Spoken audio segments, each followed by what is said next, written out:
Okay, if Philip Rivers is the answer, I don't want to know the question, but I do have to Yeah. ask that question.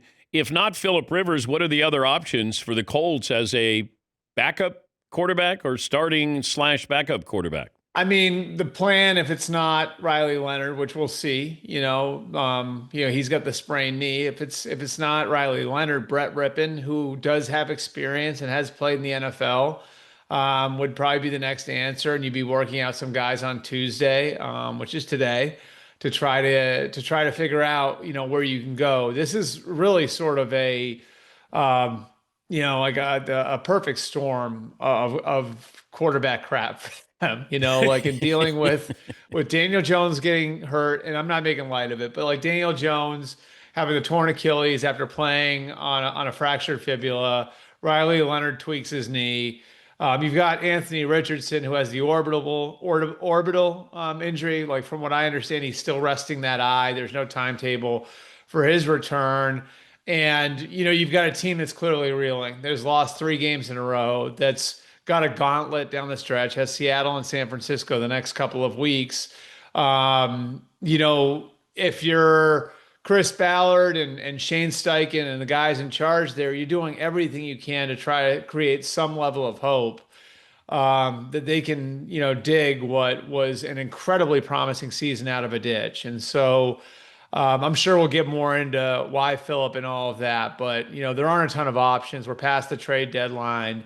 The guys that are out there for a pretty clear reason. You're not available at the most important position on the field this time of year if there are a lot of teams that think he can help.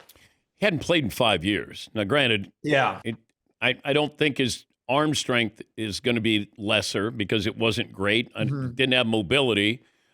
But I mean, can you see a scenario where Philip Rivers is playing football the rest of this season? Well, so he had his workout last night, and my understanding is he threw it pretty well. But like you said, like I think you sort of expect that. I remember having this conversation with Joe Flacco earlier this year, and he said to me, he's like, I think I'm going to be able to throw at an NFL level until I'm 50. He's like, I don't think my arm strength's going away.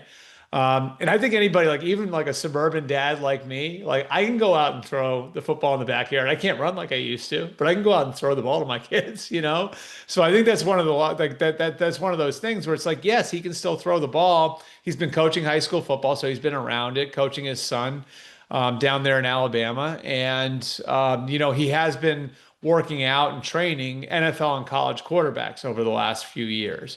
So he's stayed connected. He's stayed working. He's still throwing. That's not the question. The question is, can he still move around enough to protect himself? Has he been doing the work to keep himself in the shape he needs to be in to do that? And then I think the big question is how are you going to take a hit? That's the thing is like I don't think anybody can project, what's going to happen if he were out there on Sunday and Byron Murphy, the three technique from Seattle, gets through the line and buries him. Like, is he going to be able to get up from that? I think that's probably the biggest question. And I think the timing of it is a question too. You mentioned the 5-year layoff. You remember Drew Henson, right? Yep. Back in the day. So for those who don't know, if Drew Henson, had come out of Michigan, in 2022 and had kept playing football at Michigan, if he had come out in 2022, he might have been a contender to be the first overall pick. Instead, he takes the money and goes and plays for the Yankees. That doesn't work out. He tried to come back to football a few years later. Well, I remember talking to some Cowboys people. I covered the Cowboys on the beat a few years after that. And I remember having just casual conversation with people about Drew Henson and why he didn't make it. Because physically, he's very talented. He was a really good quarterback at Michigan, the successor to Tom Brady there. And, what the Cowboys people said to me was, you don't understand when you're away from it, how quickly the timing goes away and how hard it is to replicate that. And all the things that go along with being able to stand in the pocket with your eyes downfield with, 250, 300-pound guys who are elite athletes coming at you at full speed.